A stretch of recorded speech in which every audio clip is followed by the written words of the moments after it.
Okay, so we're picking up where we left off yesterday, but I thought it would be useful to just give a slight orientation again. So, so here we go. We're looking at the sources and the methods of Old Chinese reconstruction.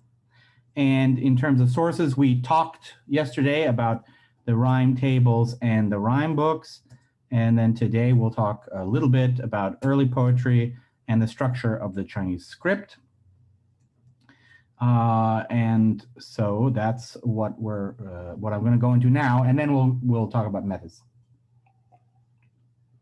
Okay, so if you look at one of the odes in the Book of Odes, as it, I don't know, as you will find it on the internet or in Song Dynasty print versions, and read it using the pinyin pronunciation of Putonghua, you will be able to tell that it's intended to rhyme. Yeah. So if we look at here in the second stanza, you have duo and duo rhyming, and in the third stanza you have jie and xie.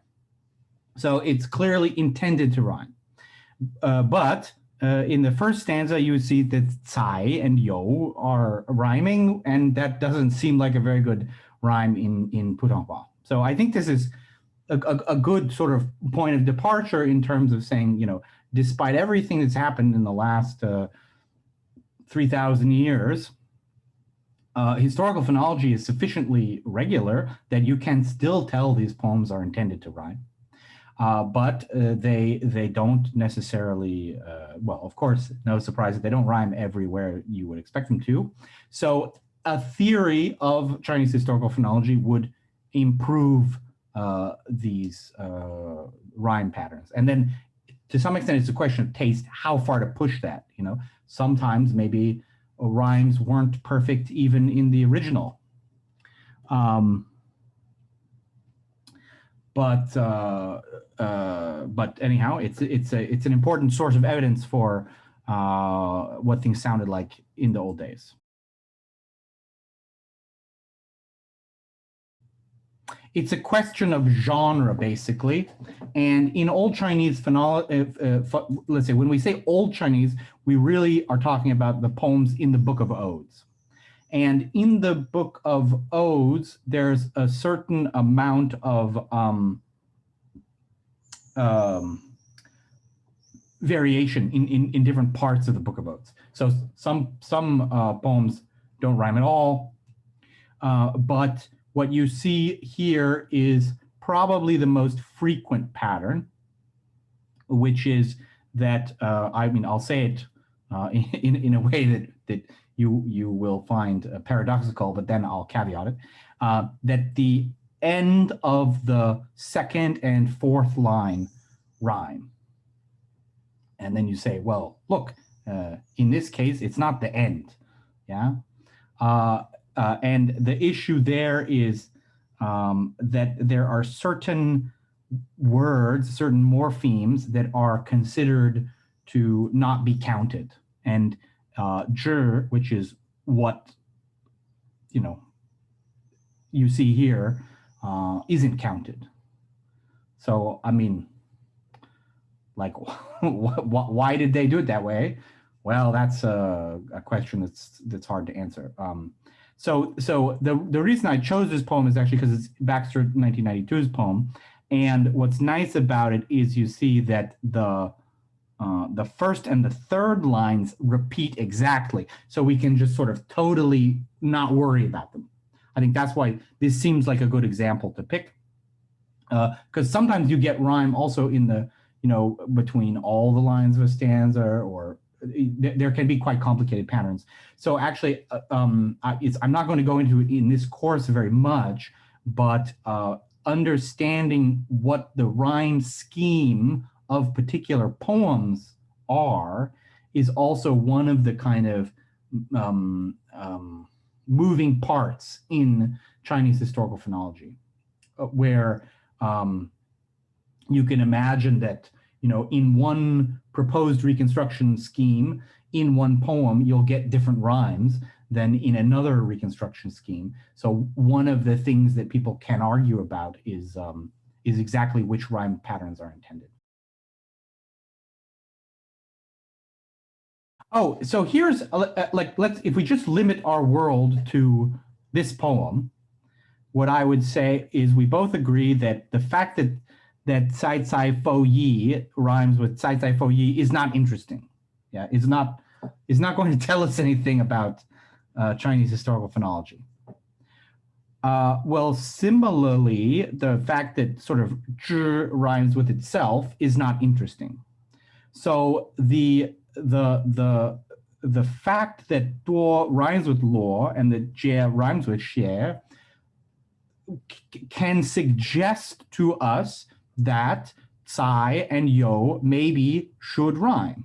And I think you should take it that way. It could be that that's incorrect, right? That's a hypothesis, and it's also, let's say, a hypothesis that can't be, proven in a sense, because we can't ask the author of this poem, did you intend to rhyme, this and this? But you can pose it as a hypothesis and then see whether these two characters rhyme in other poems, or you can see how the analysis of this poem in the two ways that we see as possible, which is assuming that these two words did rhyme or assuming that they are not intended to rhyme, can interact with other hypotheses. And now the structure of the Chinese script.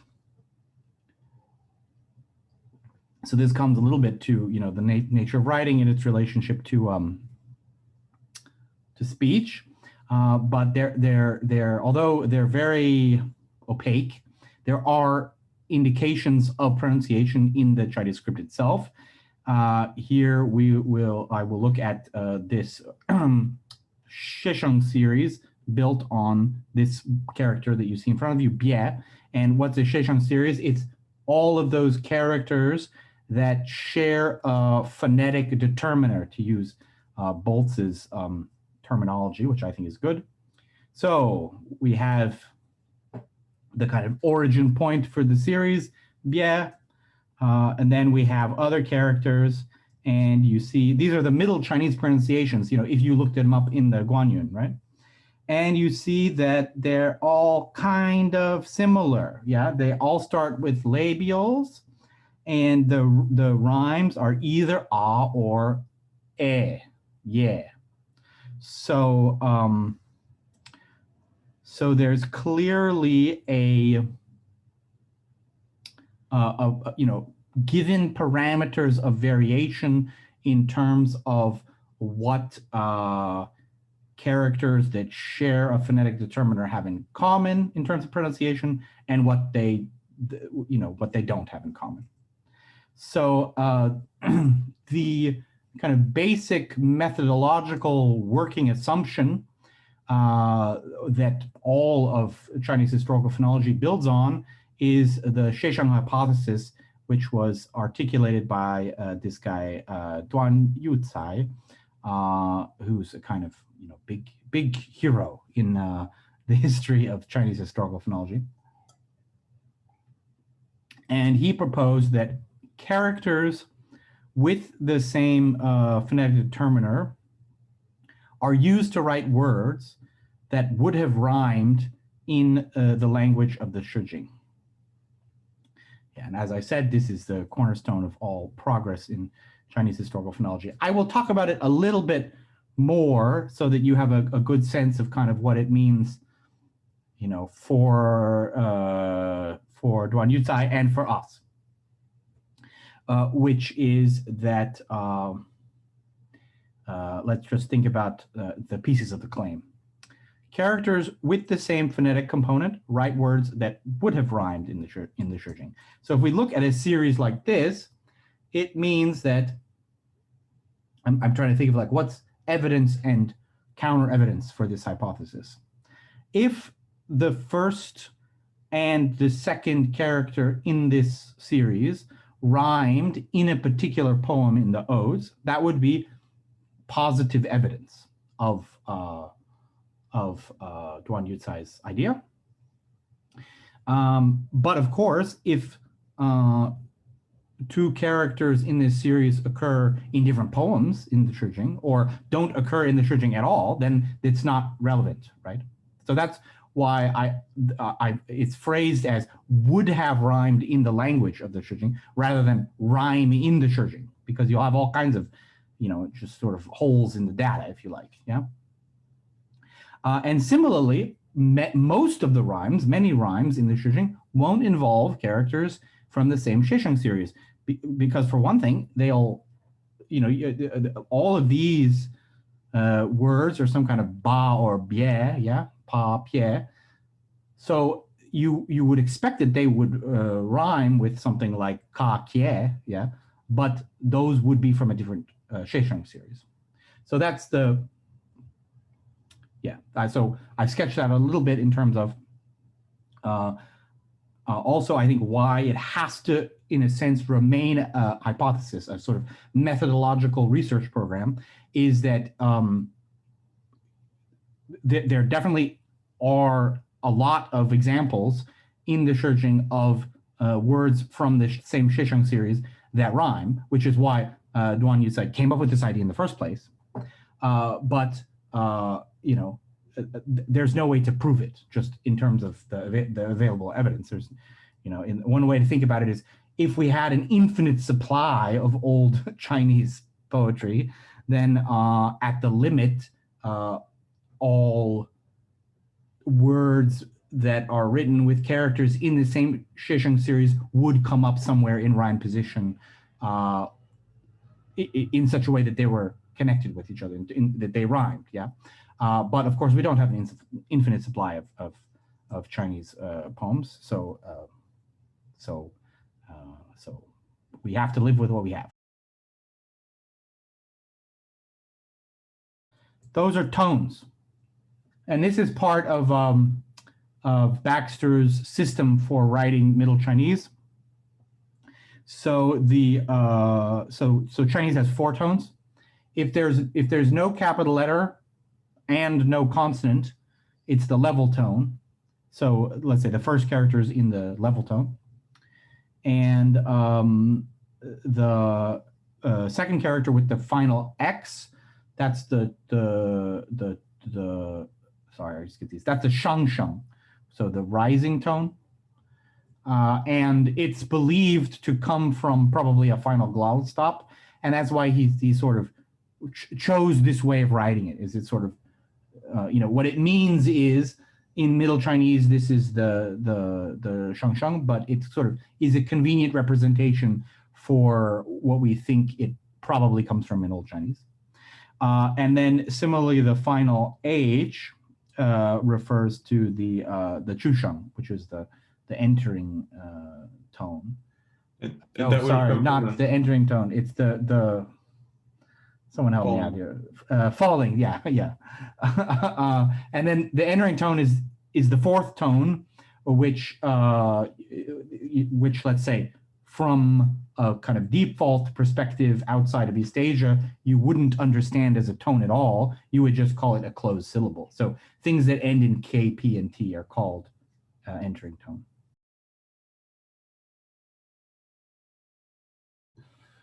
Well, yeah, but I mean, we're getting a little bit ahead of ourselves, aren't we? Right? Like, so Duan Yuzai had a hypothesis that is extremely influential methodologically, which is that 2 things in a Shisheng series would have been able to rhyme in Old Chinese. Now, one issue that we will come across, sort of the last question was also about, is like, what does it mean to rhyme? Well, it means it tells you something about phonetic similarity, but also is a cultural thing, right? Like there's a famous example that I won't be able to bring to mind, but where Goethe systematically rhymes things that don't rhyme, kind of, let's say, that are not phonetically identical in terms of vowel in modern German, but because Goethe, probably, I think people say in his dialect there was a merger of those 2 vowels. But because Goethe did it, it's just considered like anyone can do it still. You know, you can rhyme those two things, even though they don't rhyme. So I think we always have to be aware of in rhyme as a poetic practice that there's one element of it that has to do with, let's say, real phonetic similarity, and there's one that has to do with cultural convention.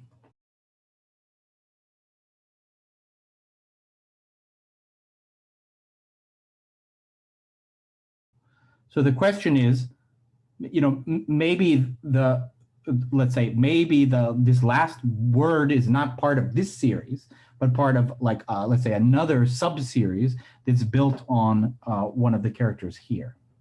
So I think this is an extremely important point that unfortunately we're going to basically ignore, and the discipline largely ignores, which is to say there are several books. The most famous one is Karlgren's Grammatica Serica Recensa, where he says, okay, we're going to organize all Chinese characters into about 1,200 of these series. And subsequent developments, in particular, Axel Schussler's book, which sort of updates Karlgren's, says like, no, some of these should be combined, or some of them should be split, but has the same approach, which is to say there's only one layer of analysis. Two characters are either in the same series or they're not in the same series. In reality, it's more complicated than that. That it's like a network where one character is at the sort of center of a family of things built from it, but each of those can be at the center of their own families. This is, I think, one of the areas where a lot of progress in Chinese historical phonology is still possible. And Mathis List and I have explored it a little bit in a paper that came out, I think, a year ago. But it's just a kind of proof of concept to sort of look at how you can represent these things and test different hypotheses. But it's really an area that needs more work. So thank you for drawing it to our attention. Okay, now we're going to move on to methods. Yes, okay. So this is kind of a guide to, if you want to reconstruct Old Chinese, you know, in the manner that it has been reconstructed so far. How do you do it? So you get your hands on some Middle Chinese, like using rhyme books and rhyme tables.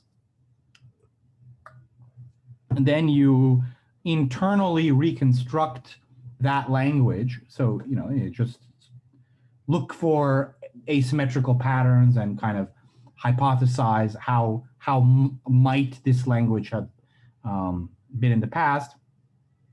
And you kind of reward yourself for those internal reconstructions that improve the rhyming in the Shijing, and you kind of punish yourself for those internal reconstructions that do not improve the rhyming in the Shijing. So then you end up with this kind of internally reconstructed Middle Chinese that improves the rhyming in the Shijing. And then you bring in the Shesheng series by bringing your analysis of the Shesheng series with respect to the Shijing into conformity with the Shesheng hypothesis. So putting it another way, like putting it another way, you develop ideas from within Middle Chinese in such a way that they improve the rhyming in the Shijing, and then you kind of test and refine and expand those ideas by seeing what they do to Shesheng series. So that's how we reconstruct Old Chinese, basically. So now I'm going to go through those. So you get yourself some Middle Chinese. So we come up with initials and divisions in the rhyme books. Now I'm going to go, you know, through this, and this will rely on what we talked about yesterday.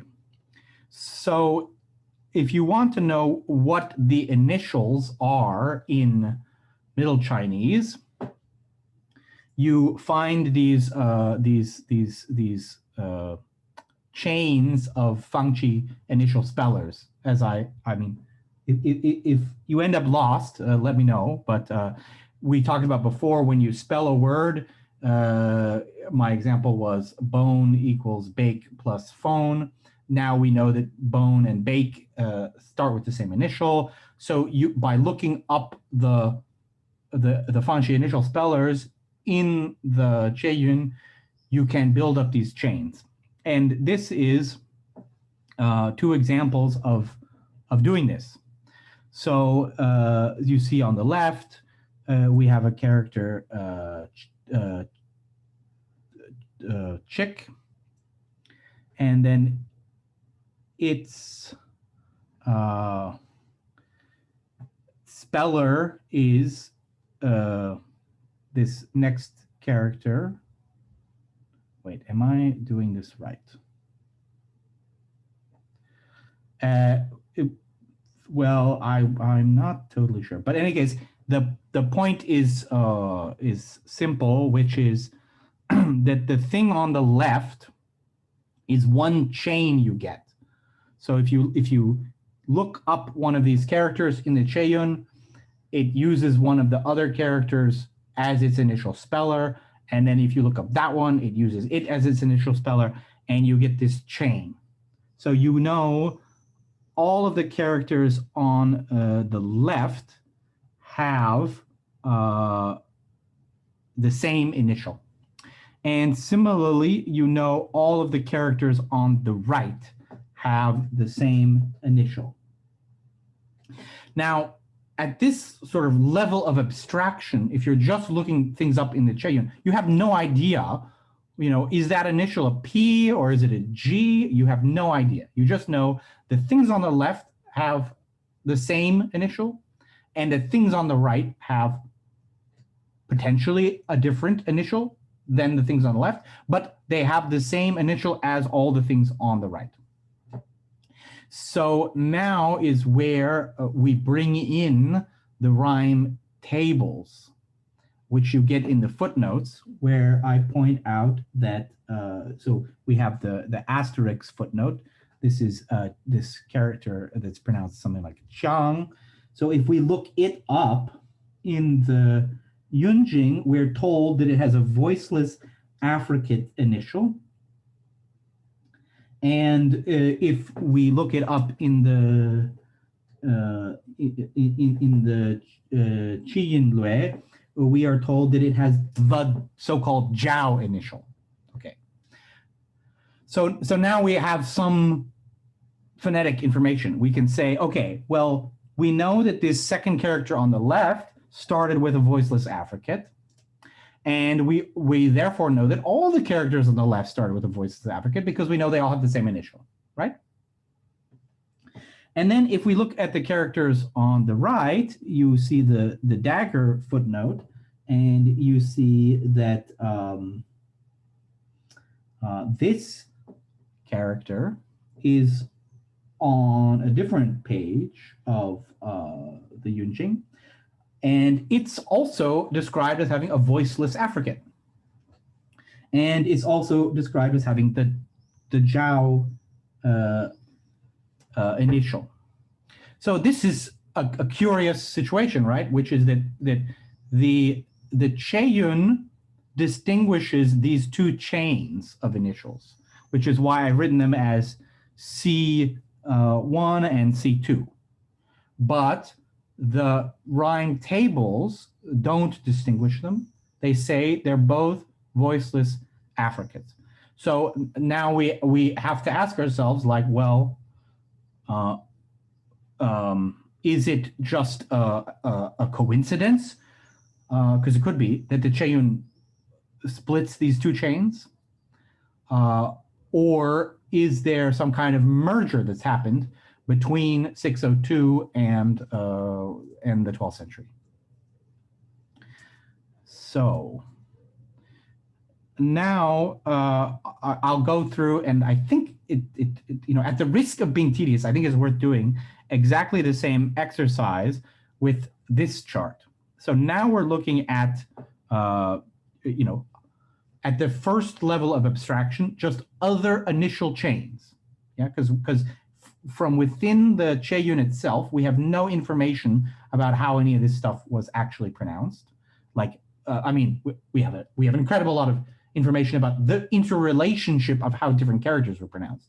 But in order to actually kind of apply a model to it in terms of, you know, articulatory or acoustic phonology, we don't have an in from inside the Che-yun.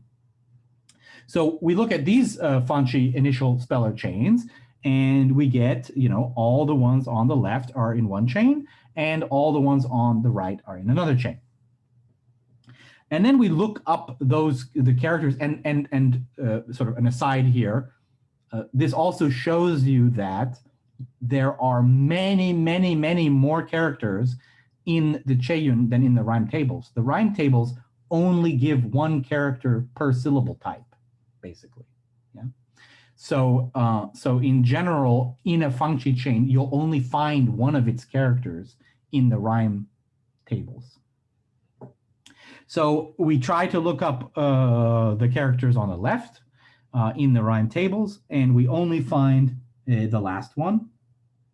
And then you look at the star, and it says that the Yunjing says this is an initial liquid resonant, and the Qi Yunlue says that it has the so-called Lai initial. Now, if we look in the right, we try to look up those characters. We similarly find only one of them in the rhyme tables, which is the second to last one. And then we find that it's also described as a liquid resonant in the Yunjing and as the Lai initial in the Qi Yunlue. Okay. So how far have we gotten so far? We've looked at 4 initial or 4 Fanqi initial speller chains. And so these 2 and these 2. And what we figured out is that these 2 chains are distinct in the Che-yun, but they're linked in the rhyme tables.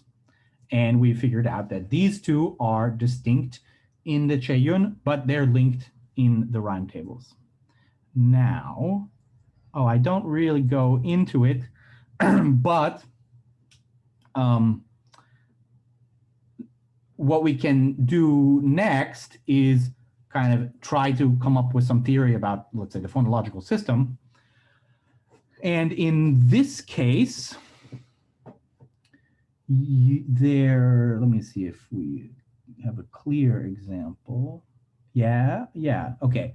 Look at the second example on the left and the third example on the right. And you see that they have the same rhyme category, which means that they're a minimal pair in terms of phonological analysis, right? So we can say from within the Che-yun, they have distinct initials, but the same rhyme. So they're a minimal pair. So then as a discipline, we say, okay, in this case, we will speculate that the Che-yun had 2 kinds of voiceless affricate initials that were later merged in the rhyme tables. But if we look at this case, I leave it to the audience, yeah, to you, but there is no rhyme on the left and on the right in common. So this means that although the Che-yun distinguishes 2 kinds of L's, we can regard those 2 kinds of L's as allophones and not as phonemes, because there's no minimal pair, right? So in this case, if you like, we agree with the rhyme tables and not with the rhyme books. That's not maybe the best way to formulate it, but I think you see what I mean, which is one way of putting it is we start from the categories that the primary source gives us, and what it gives us is these onset speller chains. And then we ask ourselves, well, what is the phonetic interpretation of these onset speller chains? And we can do that with recourse to the rhyme tables, find out things like, oh, these two are voiceless affricates, and these two are liquid resonants. And then we want to ask ourselves, okay, but how many initial phoneme, contrasts are there in Middle Chinese? And for that, we can look at the patterns of complementary distribution with the rhymes, and we can say, well, in the case of these two Fanche initial speller chains that we know represent voiceless affricates, they contrast in Middle Chinese, so they're two different phonemes. And when it comes to these laterals, we know they don't contrast, so we don't need to call them two different phonemes. And if you apply this kind of an analysis across, the board, let's say at least one solution you might come up with is this one, which is the standard solution. So these are the initials of Middle Chinese.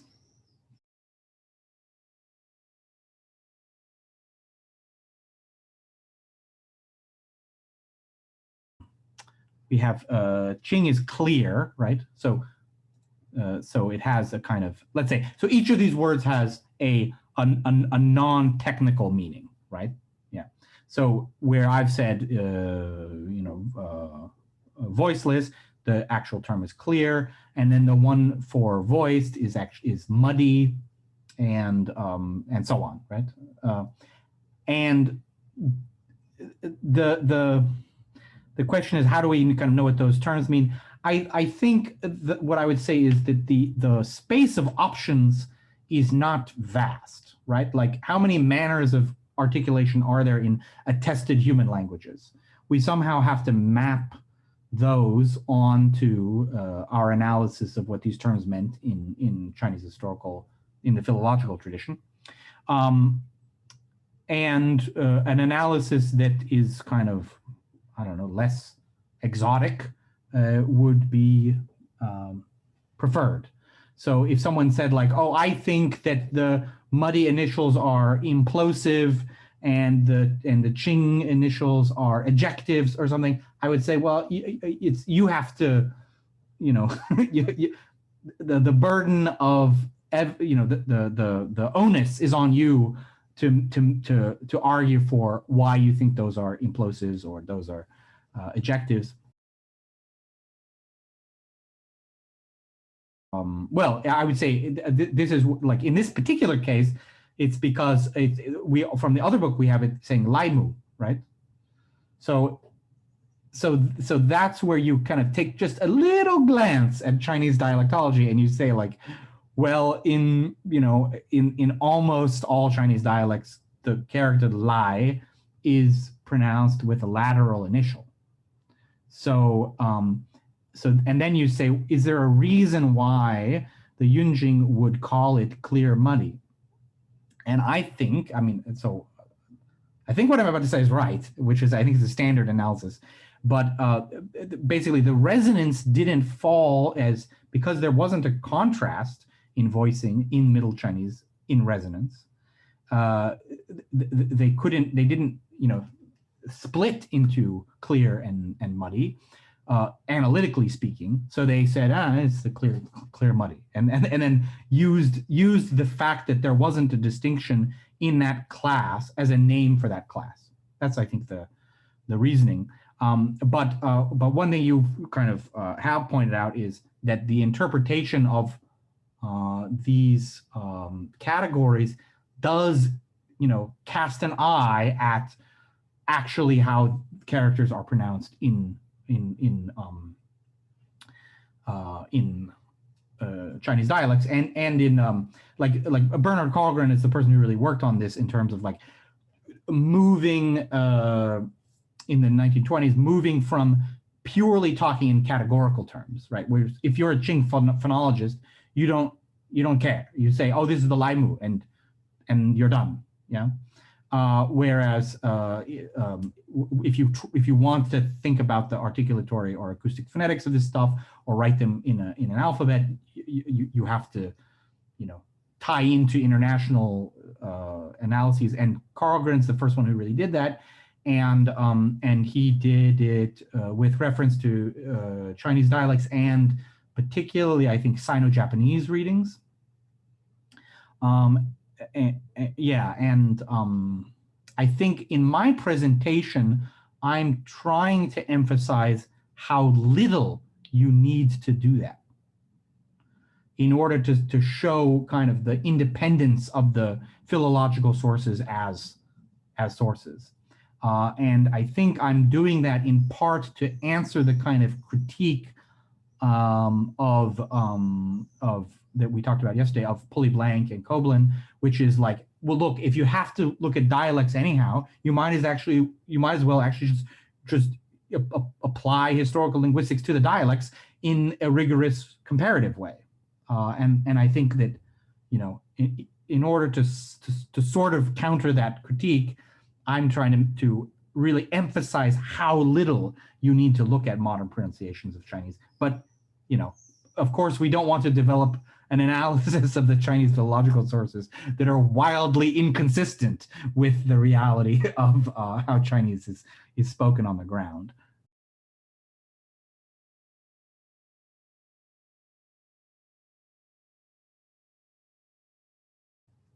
How can I say it? I'm just going to present the orthodox view on this, which is that we know that Middle Chinese only had 4 tones because the Che-Yun is organized into volumes by those 4 tones. I mean, they're like, and also he's responding to an earlier research tradition of analysis of how many tones there are. And this is in my book somewhere, but I think that the categorization of Chinese as having 4 tones starts in around the 2nd century. So what the field thinks is the reason why tones weren't mentioned before the 2nd century is because Chinese did not have tones before the 2nd century. And the reason why Chinese was discussed as having 4 tones from the 2nd century, kind of from the 2nd century on, but let's say for our purposes, from the 2nd century into the Sui dynasty when the Che-Yun was written, is because in fact, Chinese had 4 tones during those centuries. So you're completely right that if you look at the phonetic reflexes of characters in these categories in modern Chinese dialects, in most cases, the Qing-Zhuo distinction will have something to do with tones. But what we think is that's a secondary effect having to do with tonal splits induced by differences of voicing of manner contrasts on the initial, because you will usually get let's say if you look at the standard analyses of these things, you will usually see more than 4 tones, and that it will be possible to analyze all those dialects that have a Qing-Zhuo tonal contrast as having, in some sense, 8 tones, with possible neutralizations. So I think that's strongly kind of indicative that the sort of orthodox tradition that I'm pointing at is right. There are people who analyze Old Chinese as having tones, But I don't think there's anyone who analyzes Old Chinese as having tonal contrasts along the Qing versus Zhuo distinction. There are people who analyze Middle Chinese in that way. Okay, so now we want to come up with the divisions. Okay, so I've been doing something that that I hope everyone follows, which is I translate Děng when we're talking about the rhyme tables as rank, and when we're talking about the rhyme books as division, in order to emphasize that they are not the same thing. And I think it's extremely confusing that the Chinese, that the Chinese uses the same term for them. Yeah, and this is not my idea. It's not my choice of terminology. It comes from this fellow O, who wrote I think wrote the article in the Brill Encyclopedia of Chinese Language and Linguistics about division. And then just a kind of word of warning that there's a new book out by Zhongwei Sheng about Chinese historical phonology with Cambridge, where he uses the terms in exactly the opposite way. So he uses division for the rhyme tables and he uses rank for the rhyme books. And I think what a catastrophe. Like, why did he do that? But let's say I'm sticking with the way O did it. And I, in any event, think that it's a very useful distinction. So let's now explore what that is. We've already discussed that in the rhyme tables, division, I'm taking as just means something physically about the page formatting of the book itself. Yeah. So now we move from rank to division. So step one.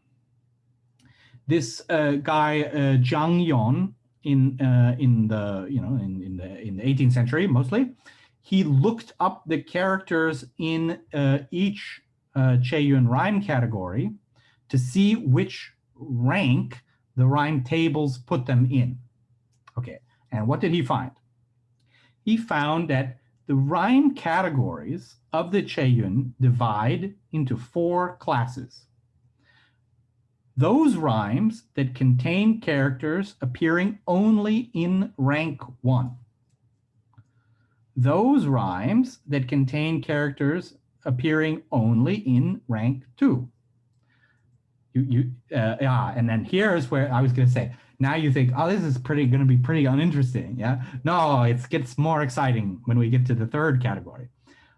Those rhymes that contain mostly characters that appear in rank 3, but also contain characters appearing in rank 2 and rank 4. And those rhymes that contain only characters put in rank 4. So these are the divisions of the Che-Yun, right? And you see how they are very explicitly different than the ranks of the Yunjing. And why are they different? Because of the messy 3rd category. That something that's division 3 could be rank 2. Or something that's division 3 could be rank 4. Okay. And yes, and then I want to make this very important sort of analytical distinction, which is that there are no divisions in the Che-Yun, right? They're a hybrid sort of analytical beast that combines rhyme categories of the Che-Yun with the ranks of the rhyme tables. So like, you think about this even in terms of chronology, like they're this kind of entanglement of information from 602 with information from the 12th century in this very complicated way.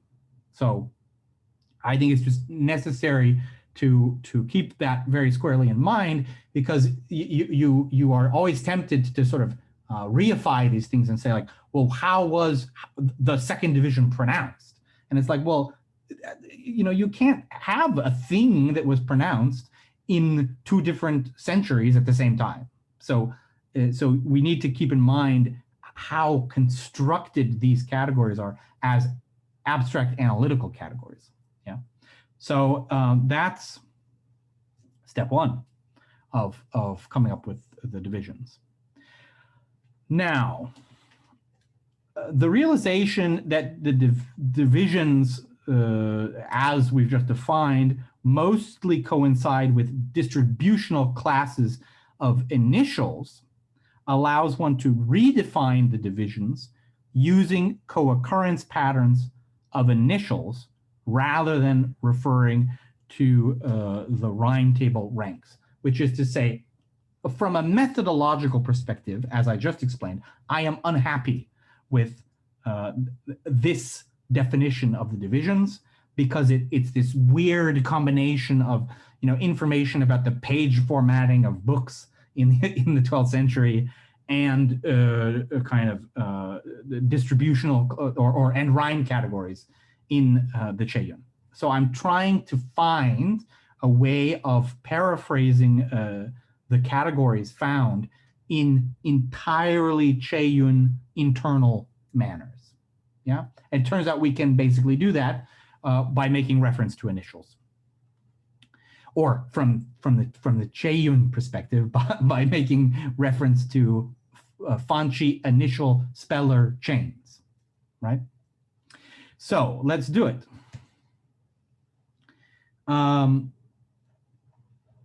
The thing I want to emphasize first, because there's actually a kind of mistake in my book that Zev Handel points out in his review.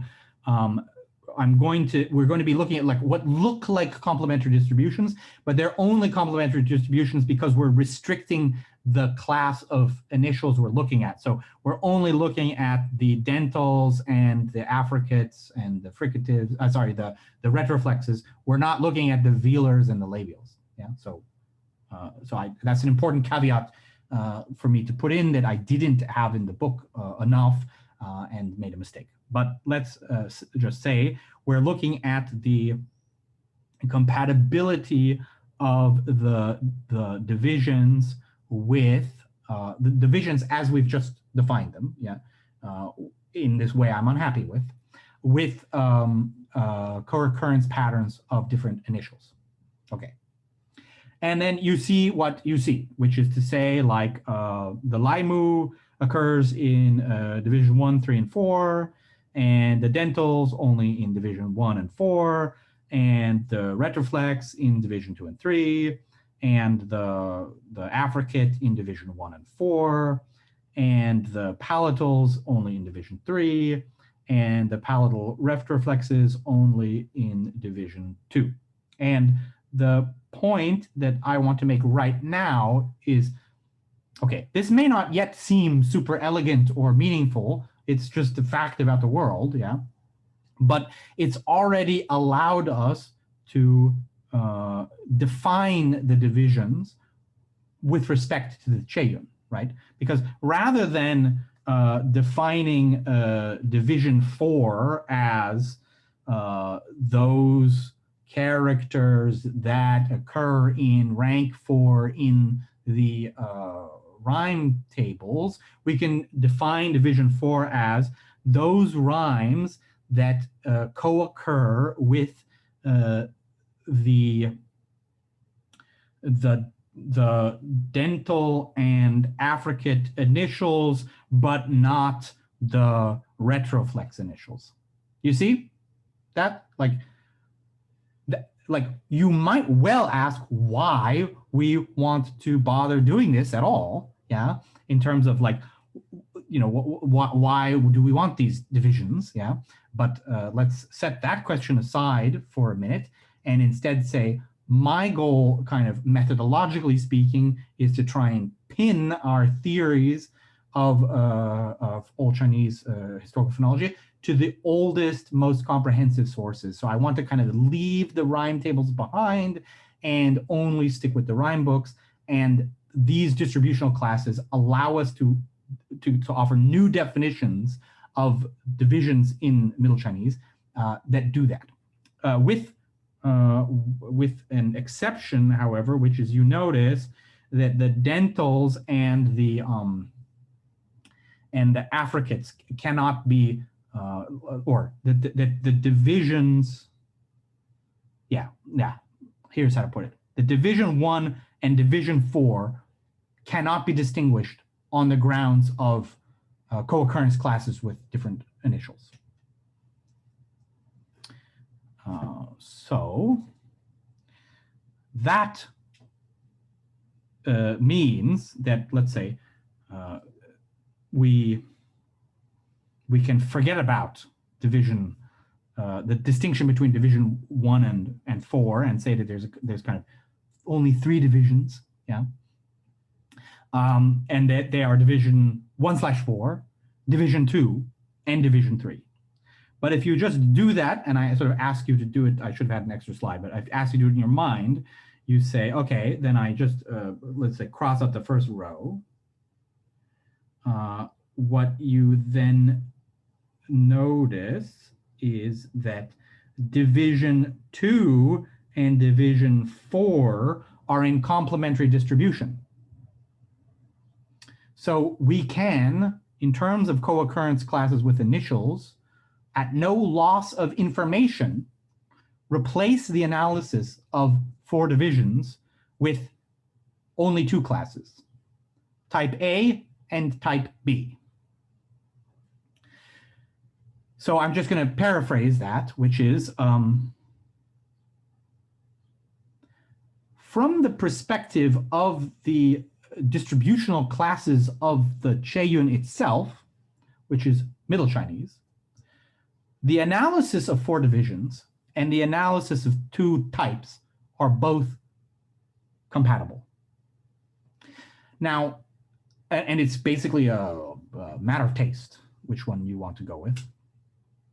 But as a fact about the way the discipline works, basically everything after the Qieyun, we talk about divisions, whereas there's a tendency when talking about things before to talk about the A-B distinction, and that makes sense, right? Because the source material for Middle Chinese kind of presents, like especially the rhyme tables, presents these 4 ranks. So, you know, people talk about, oh, well, how is rank 4 different than rank 1?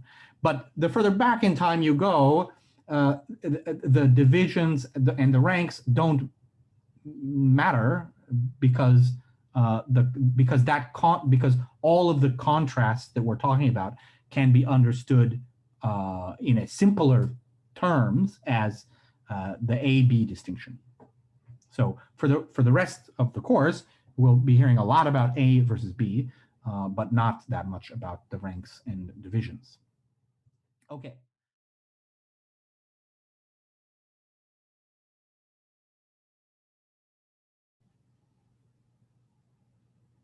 Yes. I think we can do that, but then we might not be able to have the A-B distinction.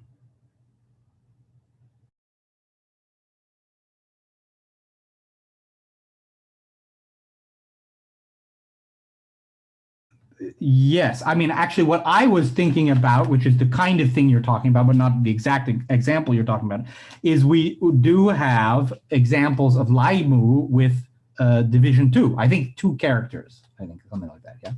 So, so the,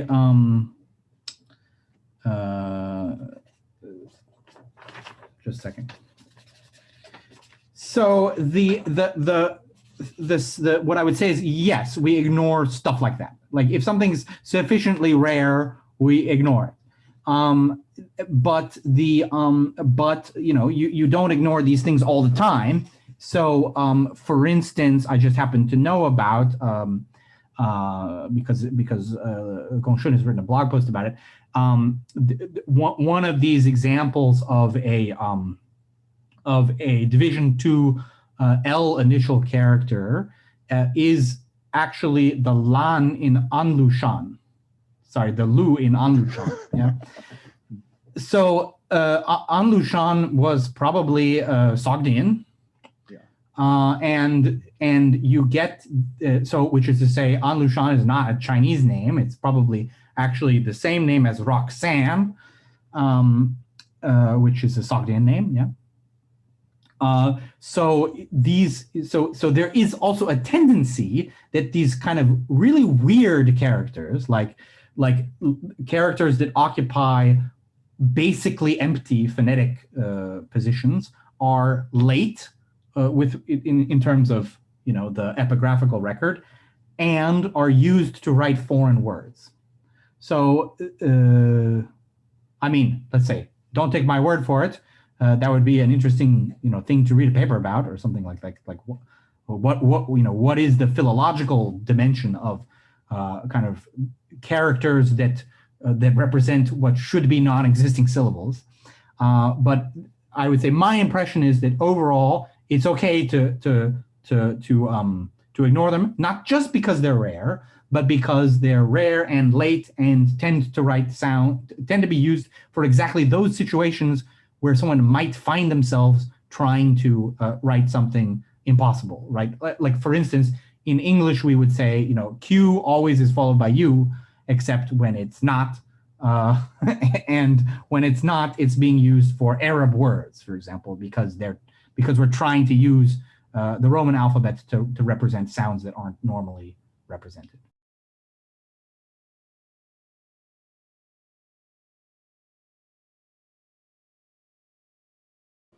That's a sort of socio-historical question. But what I would say is, let's think of it this way. Could you motivate the type A, type B distinction without ever mentioning the existence of rhyme tables? That would be fun. That would be a fun thing to try to do. And if so, then I'm happy to agree with you and say that the discipline of Chinese historical phonology, with respect at least to the very origins of the language in Sino-Tibetan 2602, we should only talk about divisions and only talk about types and just totally forget about divisions. I would be okay with that.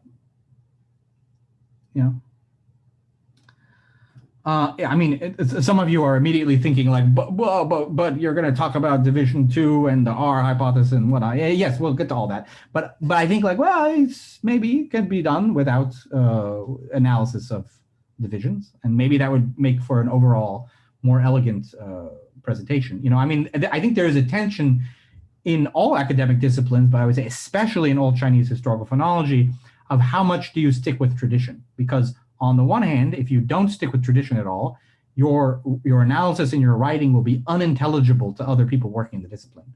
But on the other hand, I think there's a tendency, so I apologize for a slight digression, but I was a math major for a while.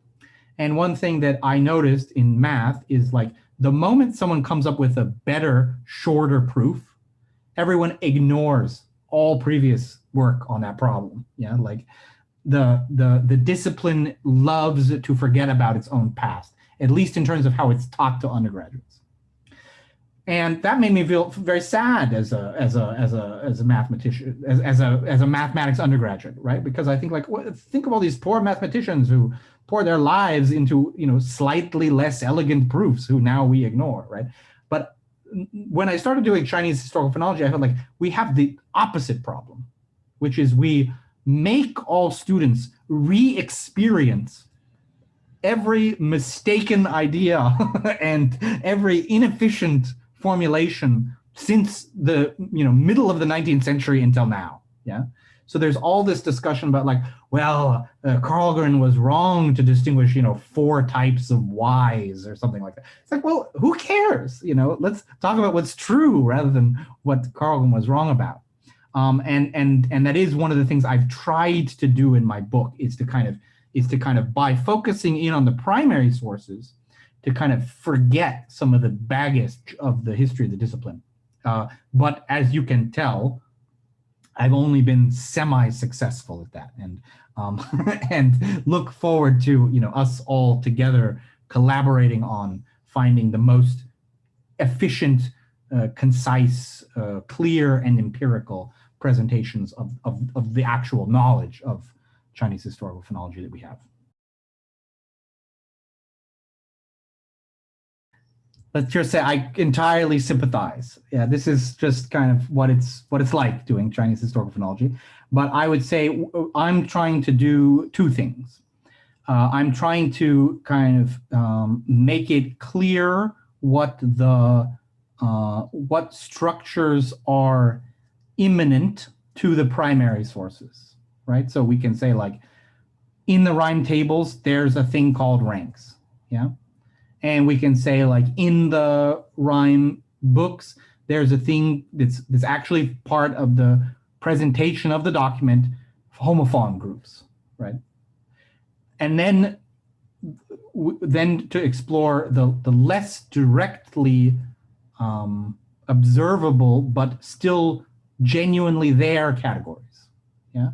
Like, what are the relationships of complementary distribution between different classes of initials and different classes of rhymes? Those are facts about the presentation of the language that were being presented by the Cheon, that the Cheon itself didn't showcase, right? So I would say one point is just to figure out what structures we have there, yeah, and that we can understand as a kind of, I don't know, scientific project in its own right, setting entirely aside the question of the phonetic interpretation of these categories.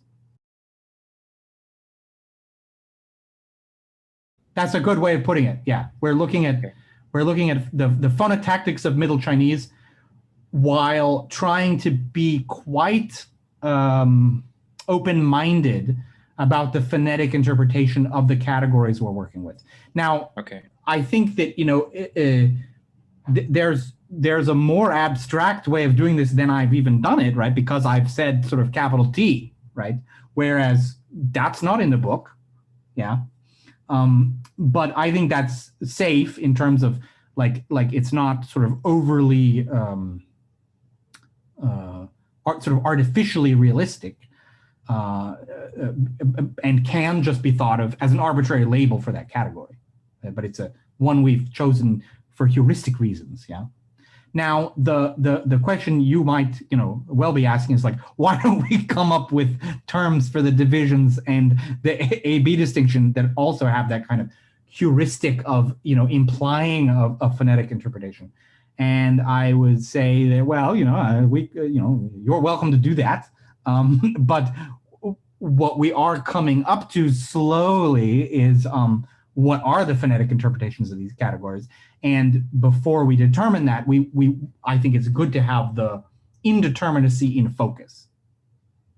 And like, let's say this is I don't know, this is maybe kind of, we're just counting the angels that are on the heads of pins here, but like Guillaume Jacques likes to do everything in the IPA. He writes Middle Chinese in the IPA. He talks about the interpretation of the initials in the IPA, and I think that is fine. It's not no one's gonna die from it, yeah. But it has a tendency to seduce us into thinking that things are more knowable than they in fact are, and it tends to bring out of focus the labor necessary on all of our parts to know that we know what we're talking about, if you like. With all of that said, there's also a concrete issue, which is the A-B distinction. Actually, you will be unhappy to hear, we don't really have a good handle on what its phonetic interpretation is in Old Chinese, but it matters immensely. Like, all sound laws basically operate differently if you're talking about type A syllables or type B syllables. So you just can't formulate any sound changes in the history of Chinese without reference to type A and type B. When I just wanted to indicate this kind of internal reconstruction of Middle Chinese that I was talking about, where we can notice things like there's no, I'll call it H, although it was probably actually a gamma, in type B syllables, and there's no G in type A syllables. So then we can just speculate that the H is some kind of lenited form of the G. And I'm presenting this at this moment just to show you kind of internal reconstruction we do, not to propose this concretely, which I'll do when we go through the initials of Old Chinese. And just give you another indication of doing the same sort of thing in terms of improving rhyming in the Shijing. So this is a hypothesis that a certain vowel in Middle Chinese, which you can think of as a, comes from ra. And then I will just point out that in Ode 2.2, we get a rhyme between ak and ak. And in Ode 3.3, we get a rhyme between ang and ang. So the hypothesis that a comes from ra would improve this. Yeah. So that's again just I'm going back to the very beginning, just saying we internally reconstruct Middle Chinese in a way that improves the analysis of the Shijing. And now, bringing the Shishang series into conformity with the Shishang hypothesis. I don't give an example. Oops. Okay, and then this will become very methodological, but actually some of the questions sort of some of the questions sort of touched on it, which is, do we really have to do things this way? Like it seems a little bit tortured. And I just want to point out that in mathematics, we oftentimes define the attributes of something. For instance, the integers, 1 and 2 and 3, they're a set that's closed under addition and subtraction, for example. And then we can abstract away and look at all objects that have those properties. So I want to suggest that as a discipline, we take this approach with historical Chinese phonology. So now we look at what, I'm already over time. Just stick with me like a few more seconds. What are the roles that the evidence play? So the rhyme,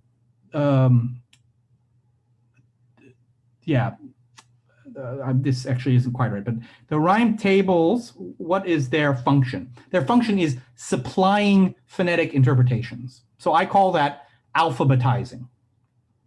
But they only do it for very, very few characters. So what is the purpose of the rhyme book? I call it transitivizing. It's telling you which other characters you can apply those same interpretations to. Okay. So then I just want to point out that there are other primary sources we could look to for these two actions. For instance, Han Dynasty Chinese transcriptions of Indic Buddhist terms could be used as alphabetizers, or Tang Dynasty Tibetan transcription, Tibetan alphabet representations of Chinese words, Bakpa script in the Yuan Dynasty. These are all things that can be used as alphabetizers. And then there are other transitivizers like paronomastic glosses from the Shiming and Fanche from other books, from the Yupian, from the Jingdian Sherwen. And I think that Old Chinese phonology has too much obsessed on specific alphabetizers and specific transitivizers, and we should systematically explore what happens if we use different ones and make things more explicit, like whose analysis of Shijing rhymes and whose analysis of Shishang series. And now, of course, this becomes overwhelming in terms of data, which is why we should use explicit formal models and digital representations of these sources, I think. And so that's kind of where I wanted to end in terms of sketching a kind of future of Chinese historical phonology where we explored in the same way that has been done for the rhyme books and the rhyme tables, the complete body of available evidence. I think that's a methodological thing, which is like if you have two assumptions, go with the simpler one. So, you know, find me a circumstance in which it would be beneficial to understand the initial feng shui speller as containing a minor syllable, and I'll be convinced. I think that particularly the earliest feng shui would be a place to look for that. That'd be fine, but I do think that like it's clear that by Middle Chinese we're dealing with monosyllabic, let's say monosyllabic morphemes. Although the morphological analysis isn't the point. The categories that the Cheiyun works in are monosyllables. Let's put it that way. I think that's pretty clear. The short answer is no, and I'll just tell you my own feeling is that we shouldn't do that, and very succinctly, I would say at the moment computers can do two things. They can logically reason by symbolic manipulation. And they can have intuition, and that's what artificial intelligence is intuition. You show a computer, millions of pictures of penguins, and then you show it a new picture, and you say, "Is this a penguin?" You have no idea how it's making a decision. And you just rely on its intuition. And the way that human beings are still different than computers is a human being can switch seamlessly between logic and intuition, and can kind of try to pin down their intuition in logic and whatnot. Whereas a computer, you can either ask it be logical or you can ask it be intuitive. And at the moment, I think Chinese historical phonology would benefit from more logic and less intuition. So that's why I think things like finite state transducers are useful, is to actually make our hypotheses extremely explicit and test them symbolically to force us to do things like say exactly which order sound changes happen in. And I think for that sort of thing, artificial intelligence is just not helpful.